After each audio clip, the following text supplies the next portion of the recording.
that moment, right? Trying to log into something important, maybe work stuff, maybe banking, and bam, that message pops up. Password expired, create a new one. Or maybe even worse, you hear about some big data breach and you get that kind of cold feeling like, are my details out there now? It's a universal headache, really.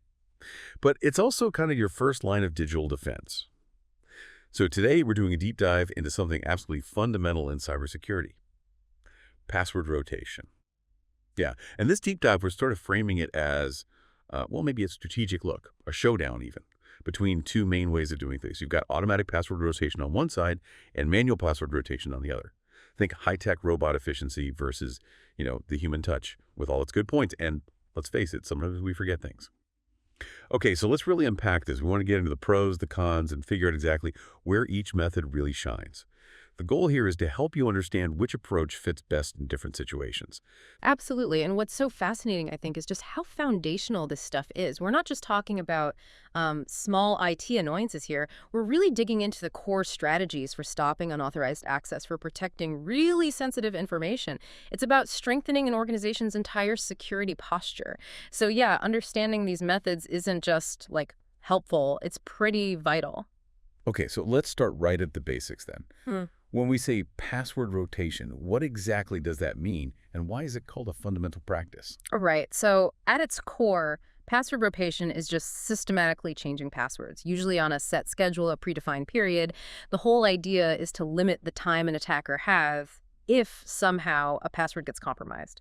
If you change it regularly, well, even if someone gets hold of it, its usefulness is, short-lived. Makes total sense. So thinking about automatic password rotation, are we talking full-on robot efficiency taking the wheel? That's pretty much it, yeah. Automatic rotation means the system, the technology, handles the updates, no human needs to step in. And the advantages, they're pretty significant. First, you get really high efficiency. It just slashes the manual workload for IT teams. Then there's consistency. This is huge. It ensures your security policies are followed perfectly every single time. No human error, no forgetting. Right, no, oops, I'll do it tomorrow. Exactly. And for bigger places, scalability is excellent. It can handle thousands of accounts, no problem. And maybe most critically, it allows for near real-time updates. If there is a breach, you can rotate those credentials almost instantly, shrinking that exposure window dramatically. What often gets missed isn't just the speed, it's that relentless perfect consistency. It eliminates those little human slips that, add up over time into real vulnerabilities. It's like building a digital immune system that, well, it just doesn't forget. Okay, so here's where it gets really interesting for me. If that robot efficiency is the big promise, where does it actually shine the brightest? What are those specific situations, those high-stakes environments, where automation isn't just nice to have, but absolutely essential? Oh, it's definitely crucial in certain spots. Think about places with tons of privileged accounts, the keys to the kingdom accounts that have wide-ranging access. Automation is key there. Or systems constantly accessing super sensitive data, financial records, health information, that sort of thing. And organizations under strict compliance rules like PCI DSS for credit cards or HIPAA for healthcare data in the US. Automation basically becomes non-negotiable because it guarantees you're meeting those complex rules. It ticks the boxes automatically. Precisely. It also helps reduce risks from insiders because credentials are always changing. For concrete examples, think managing database connection passwords, securing service accounts or API keys that let systems talk to each other, enforcing strict policies for admin accounts across a huge company, or automating secrets management in DevOps pipelines where things change fast and often. Okay, that sounds incredibly powerful. But, powerful tools usually come with their own set of challenges or complexities, right? Yeah. What are the typical hurdles or maybe pitfalls that organizations run into when they try to implement this level of automation? You're absolutely right. It's not always straightforward. The downsides, well, the initial setup can be complex. It takes resources, planning, expertise to get it right. There's also a heavy reliance on good privileged access management PM solutions. PAM systems, right, the Yeah. central vaults. Exactly. These systems manage and secure those critical credentials. You need a robust one for automation to work well.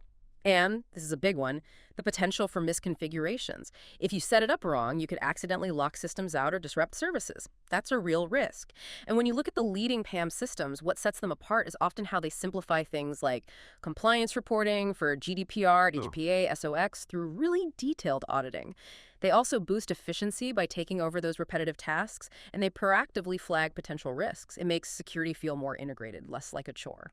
So we've covered the automation angle, great for those large, complex places. Yeah. But what if you're maybe a smaller organization? Yeah. Or you're dealing with very specific, maybe niche situations? Does the human element, does manual rotation, still have a place in today's world? Let's pivot to that. Oh, definitely. Manual rotation still has its pros, and it's perfectly viable in certain contexts. For starters, it's much simpler to implement, right? You don't necessarily need fancy tools or complex software. You also get really granular control. You know exactly what's being changed, when, and by whom. Direct oversight. More hands-on. Exactly. And generally, it's more cost-effective upfront. Less initial investment compared to rolling out a big automated system. So what does this all mean, maybe for the smaller scale operator? Where do manual methods still logically fit into the picture today? Yeah, good question. Manual rotation makes sense for, say, small environments with just a handful of privileged accounts, where it's manageable. It's also fine for temporary situations, like a specific short-term project or maybe for one-off needs, and sometimes it's used during a transition period, while an organization is maybe planning or implementing a full automated solution. Just stepping stone. Kind of, yeah. Practical examples could be rotating admin passwords on standalone servers not linked to a central system, or changing credentials for contractors or temporary staff who only need access for a limited time, managing local accounts on isolated machines, maybe, or even responding to a specific security incident where you need a quick, targeted manual change right now. Okay, but given those scenarios, Yeah. what are the downsides? What are the inherent risks if you're relying mostly on manual methods? Yeah, the risks are definitely there, and they're pretty significant. First off, it's just time-consuming. It creates a lot of administrative overhead for IT folks. Probably more importantly, there's a much higher risk of human error or just non-compliance. People forget. They make mistakes. They put it off. We've all done it. Right. And those delays, they lead to delayed updates, which means if a password is compromised, the exposure time is longer. That window of vulnerability stays open. And the big one, maybe, is scalability. It just doesn't scale well. Trying to manually manage passwords for hundreds, let alone thousands of accounts, it's just not practical. Makes me think of all those times I thought I'd updated a password everywhere but missed one critical place and got locked out. Now imagine that across a whole company. You see the problem. Okay, so putting these two side by side then. Yeah. The automated efficiency versus the manual control. Where do the real trade-offs lie? Let's maybe stack them up, compare them directly across some key areas. Yeah, connecting it to the bigger picture, the Yeah. comparison really highlights the strengths and weaknesses. Yeah. Let's look at efficiency. Automatic is I, obviously. Manual is minimal, very labor-intensive. Cost. Automatic usually means a higher initial investment in tools and setup. Manual is low upfront. Scalability, excellent for automatic systems.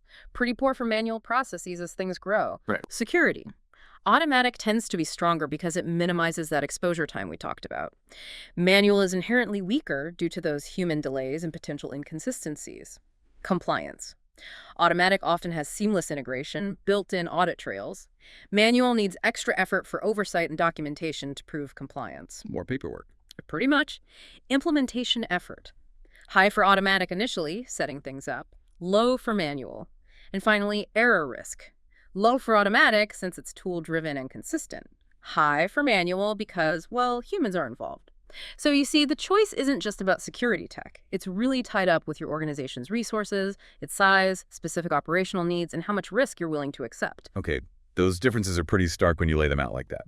So given all that, what are the essential best practices, the things organizations really should be doing, regardless of whether they lean automatic, manual, or maybe some mix? Yeah, great point.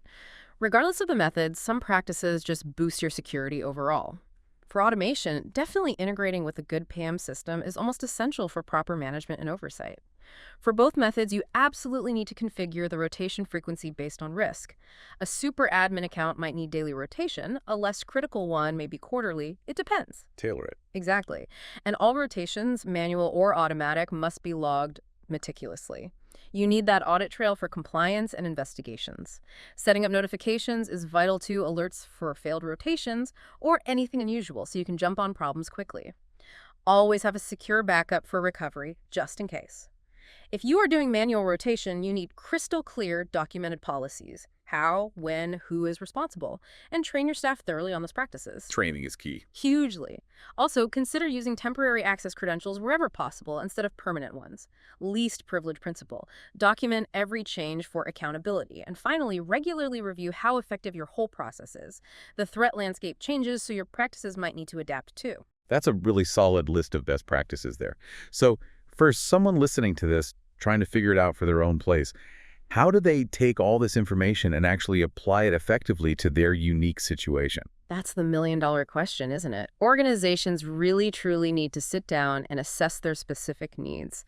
Look at your compliance requirements. What are you legally obligated to do? Look at your available resources budget, staff expertise, and then determine the best approach. It is absolutely not a one-size-fits-all deal. And we're also seeing this idea of a hybrid model really gaining ground. Mixing and matching. Yeah, thoughtfully combining both automatic and manual methods. Maybe you automate the bulk of high-risk accounts, but manage certain specific ones manually. It can be super effective during transitions, like if you're phasing in automation gradually, or just for tailoring things precisely to different use cases. The key word is strategic alignment.